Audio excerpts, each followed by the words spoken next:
មេសួរបងប្អូនទាំងអស់គ្នាបាទថ្ងៃនេះខ្ញុំមានប្រធានបទមួយទាក់ទងទៅនឹងការចិញ្ចឹមទាឬក៏ការបង្កើតមុខរបររបស់យើងទាំងអស់គ្នាបាទ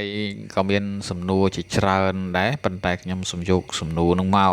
បាទបង្កើតចេញជាប្រធានបទមួយហេតុអ្វីបានជាយើងចេះតែស្ទាក់ស្ទើរនៅក្នុងហ្នឹងគឺខ្ញុំលើក4ចំណុចបាទយកមកធ្វើជាបទបង្ហាញមួយសម្រាប់បងប្អូនទាំងអស់គ្នាបាទទៅលើមុខរបរផ្សេងៗដូចជាការចិញ្ចឹមសត្វនឹងជាដើម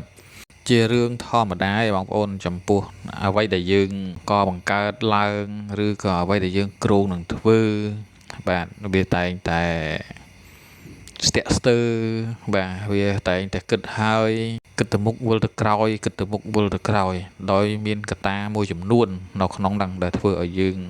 ធ្វើទៅមុខវាអត់កើតអញ្ចឹងកត្តាមួយចំនួនហ្នឹងមានអីខ្លះបងប្អូនបាទអញ្ចឹងនៅក្នុងវីដេអូនេះខ្ញុំរៀបរាប់ជូនទៅដល់បងប្អូនទាំងអស់គ្នាបាទទី1ភាពមិនច្បាស់លាស់ខ្លួនឯងបងប្អូនហេតុអីបានខ្ញុំថាបងប្អូនអត់ច្បាស់លាស់ខ្លួនឯងធ្វើឲ្យយើងមានភាពស្ទាក់ស្ទើរហ្នឹងនៅពេលដែលយើង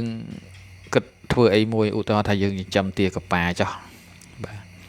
នៅពេលដែលយើងឃើញគេធ្វើបានយើងមានអារម្មណ៍ថាយើងចង់ធ្វើដែរគេចិញ្ចឹមទៅជោគជ័យយើងមានអារម្មណ៍ថាចង់ធ្វើដែរក៏ប៉ុន្តែអារម្មណ៍តែមួយឆាវឯងបងប្អូនបាទមានន័យថាអារម្មណ៍របស់យើងហ្នឹងគិតឃើញតែនៅពេលដែលឃើញគេធ្វើជោគជ័យពេលនឹងភ្នែកហ្នឹងឯងបាទយើងមានអារម្មណ៍តែមួយឆាវហ្នឹងទេនៅពេលដែលយើងដើរទៅឃើញមុខរបរអីផ្សេងមួយទៀតយើងចាប់ផ្ដើមមានអារម្មណ៍ថាចង់ធ្វើមុខរបរហ្នឹងទៀតដែរដូចជាឃើញគេចិញ្ចឹមមាន់បានឬក៏គេចិញ្ចឹមឬក៏គេដាំដុះអីចឹងបានផលអីច្រើនអីចឹងទៅយើងមានអារម្មណ៍មួយទៅចង់ធ្វើអាហ្នឹងទៀតអញ្ចឹងនេះជាចំណុចទី1ភាពអត់ច្បាស់លាស់លើខ្លួនឯងដោយសារខ្លួនយើងនឹងអត់មានភាពប្រកបវិជ្ជាហើយចំណុចអីខ្លះដែលយើងមិនប្រកបវិជ្ជាហ្នឹងទី1បងប្អូនអត់បានគិតវាអត់បានគូសវាបាទយើងត្រូវតែគិតគូបាទយើងសរសេរជាកំណត់ហេតុឬក៏ជាអ្វីផ្សេងទៀតនៅក្នុងกระดาษឬក៏ក្នុងសៀវភៅរបស់យើងគេហៅថាផែនទីបងប្អូនផែនទីដែលយើងត្រូវដើរទៅហើយជាគោលដៅមួយដែលយើងត្រូវទៅបាទយើងកំណត់វាឲ្យច្បាស់បងប្អូនតែងតែគិតខ្លាចចេះខ្លាចចោះឲ្យគ្រប់មុខគ្រប់បែបបាទបងប្អូនកុំខ្លាចមុខរបរវាមានច្រើនណាបាទស្អីក៏ជាមុខរបរល្អដែលយើងគិតហើយយើងរៀបចំយើងចងក្រងយើងធ្វើវាហ្នឹងជាមុខរបរឯងបងប្អូនហើយគ្មានមុខរបរណាដាក់ទៅជោគជ័យភ្លាមទេបងប្អូនបាទនេះចំណុចទី1ខ្ញុំសង្ខេបចំណុចទី2ចិត្តធំហួសធនធាននៅពេលដែលចង់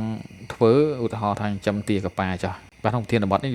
លើកឧទាហរណ៍ចិញ្ចឹមទាកប៉ាណាបងប្អូនចង់ធ្វើគឺចង់ឲ្យបានច្រើនដូចគេអ្នកធ្លាប់ធ្វើមុនអញ្ចឹងបងអញ្ចឹងនៅពេលដែលបងប្អូនគិតធំហួសធនធានដែលយើងមានអានឹងធ្វើឲ្យយើងនឹងខ្លាចបាទខ្លាចអីគេខ្លាចខាតខ្លាចបាត់បង់ខ្លាចចេះខ្លាចចុះដោយសារអីយើងអត់ច្បាស់បាទដោយសារយើងអត់ច្បាស់ហ្នឹងឯងបងប្អូនបាទធនធានខ្ញុំអត់ផ្ដោតទៅលើលុយប្រមាណទេបាទឬក៏ខ្ញុំផ្ដោតទៅលើចំណេះដឹងអញ្ចឹងធនធានយើងអាចមានទុនផងយើងអាចមានចំណេះដឹងផងក៏ប៉ុន្តែធនធានដែលសំខាន់ជាងគេគឺចំណេះដឹងបើសិនជាបងប្អូនមានចំណេះដឹងតិចតួចបងប្អូនកុំរត់រះបាទគិតធំពេកធ្វើធំពេកបាទបងប្អូនគិតធំបានក៏ប៉ុន្តែធ្វើពីតិចបាទធ្វើពីតូចហើយបងប្អូនមិនបាច់ចាំគិតច្រើនខ្វល់ខ្វាយរហូតដល់ទៅរៀនសិនចាំវិលមកធ្វើវិញបងប្អូនមិនបាច់គិតទៅដល់ហ្នឹងទេបាទបងប្អូនគិតនៅអ្វីដែលនៅចិត្តខ្លួនយើងសិនឧទាហរណ៍ថាឥឡូវបងប្អូនមានធនធានអាចនឹងដាក់មេទាកប៉ាបាន4ឈ្មោលមួយយ៉ាងទីហោណាធ្វើប៉ុណ្្នឹងសិនធ្វើអ្វីដែលបងប្អូនគិតឃើញធ្វើសិនហើយបន្ទាប់មកចាំបងប្អូនទទួលបានចំណេះដឹងពីនឹងខ្លះបងប្អូនអាចស្វែងរកសាលារៀនបានបាទស្វែងរកកន្លែងរៀនកន្លែងអីបន្ថែមពីព្រោះនៅពេលដែលយើងធ្វើយើងទទួលបានបញ្ហាមួយចំនួនបទពិសោធន៍មួយចំនួនយកមកទុកក្នុងខ្លួនហើយ ចឹងយើងអាចសួរគ្រូយើងអាចទៅរករៀនដើម្បីស្វែងរកដំណោះស្រាយនៃបញ្ហាទាំងអស់ហ្នឹងចំណុចទី2ខ្ញុំបកស្រាយជូនប៉ុណ្ណឹងចំណុចទី3ផ្ដោតទៅលើដើមទុនច្រើនពេកបងប្អូនមុនធ្វើអីនឹកឃើញបើអត់ទុនអញ្ចឹងអត់ដឹងថាត្រូវធ្វើម៉េចអញ្ចឹងមានអារម្មណ៍មួយហ្នឹងទៅខ្ចីគេបាទទៅខ្ចីគេហិតតែប៉ះពាល់ទៅដល់មុខរបររបស់យើងកាន់តែខ្លាំងបងប្អូនបើសិនជាយើងអត់មានធនធានគឺថាចំណេះដឹងបងប្អូនអញ្ចឹងខ្ញុំមិនលើកទឹកចិត្តឲ្យបងប្អូននៅពេលដែលចាប់ផ្ដើមធ្វើអីមួយហើយទៅខ្ចីទុនគេទេបងប្អូនធ្វើចាប់ពីអ្វីដែលបងប្អូនមានករណីបងប្អូនមានទុនត្រឹម4-10ម៉ឺន20ម៉ឺនអីបងប្អូនអាចទិញពូជទិញអីយកមកដាក់ចិញ្ចឹមទៅសាកល្បងឲ្យបងប្អូនអាចនឹងធ្វើទ្រុងតូចមួយហើយទ្រុងទាំងនោះបងប្អូនអាចកែច្នៃបានដោយខ្លួនឯងក៏ប៉ុន្តែអ្វីដែលបងប្អូនចាប់ផ្ដើមហ្នឹងគឺបងប្អូនត្រូវតែធ្វើដោយយកចិត្តទុកដាក់បាទធ្វើដោយមានគោលដៅទើបបងប្អូនទទួលបានទំនុកចិត្តមួយធ្វើឲ្យបងប្អូនឈប់ស្ទាក់ស្ទើរនៅពេលអនាគតបាទដើមទុនវាមិនសំខាន់ទេបងប្អូនដើមទុនជាលុយវាអត់សំខាន់ទេបងប្អូនត្រូវតែស្វែងរកដើមទុនជាចំណេះដឹងបាទហើយចំណេះដឹងហ្នឹងមិនតម្រូវឲ្យបងប្អូនចាប់ផ្ដើមភ្លាមទៅចំណាយលុយរៀនសូត្រភ្លាមទេ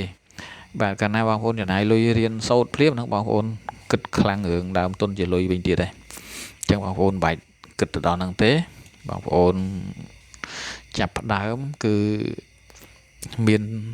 អ្វីដែលនៅចិត្តជើងប៉ុន្មានតិចតួចហ្នឹងគឺយើងចាប់ផ្ដើមពីវាទៅបាទដូចខ្ញុំបានបញ្ជាក់ពីខាងលើអញ្ចឹងដល់ពេលយើង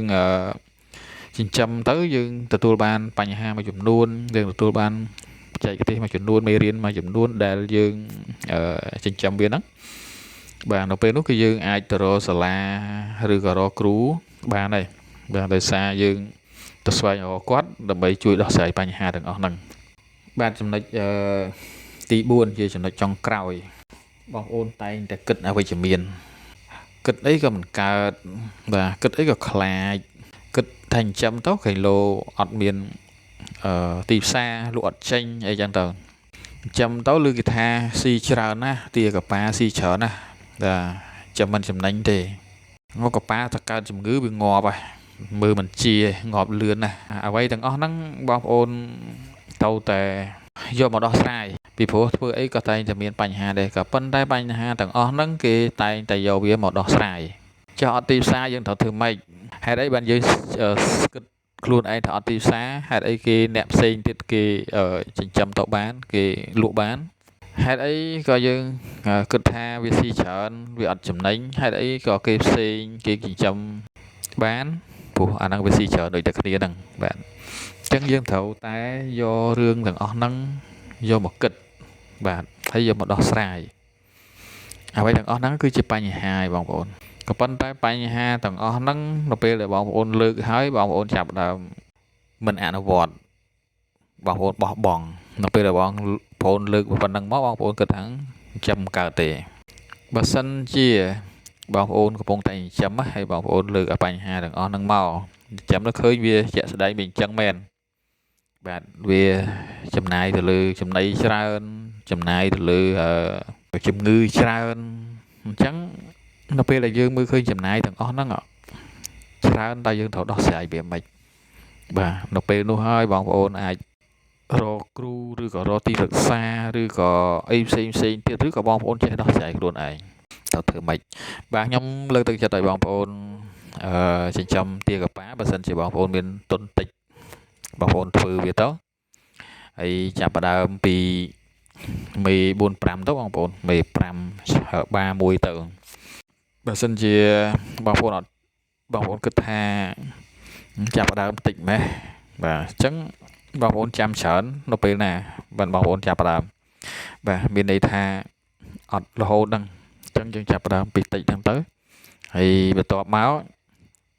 មិនយូរទេ3ឬក៏4ខែក្រោយមកវាចាប់ផ្ដើមបានផលច្រើនហើយបងប្អូនទទួលបានច្រើនសឹងថាបងប្អូនចាំមិនចង់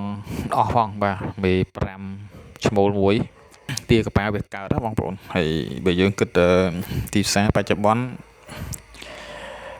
គេតម្រូវការច្រើនដែរបងប្អូនបាទនិយាយឲ្យខ្លីមកមិនបាច់ចាំគិតរឿង ផលវិបាកទៅលើទីផ្សារទេបងប្អូនផលលំបាកលើទីផ្សារហ្នឹងបងប្អូនកាត់វាចោលពីព្រោះបច្ចុប្បន្ននេះគេស្រួលរកទីផ្សារបងប្អូនយើងចេះរកខ្លួនឯងយើងចេះស្វែងខ្លួនឯងយើងកុំរំពឹងគេច្រើនពេកបាទយើងផលិតបានយើងរកទីផ្សារខ្លួនឯងបងប្អូនបាទមានច្រើនវិធីសាស្ត្រដើម្បីរកទីផ្សារបងប្អូនបាទអញ្ចឹងវីដេអូនេះខ្ញុំមានតែប៉ុណ្្នឹងទេហើយមុនបញ្ចប់ក៏សូមជូនពរពុកម៉ែបងប្អូនជួបតែសំណាងល្អបាទ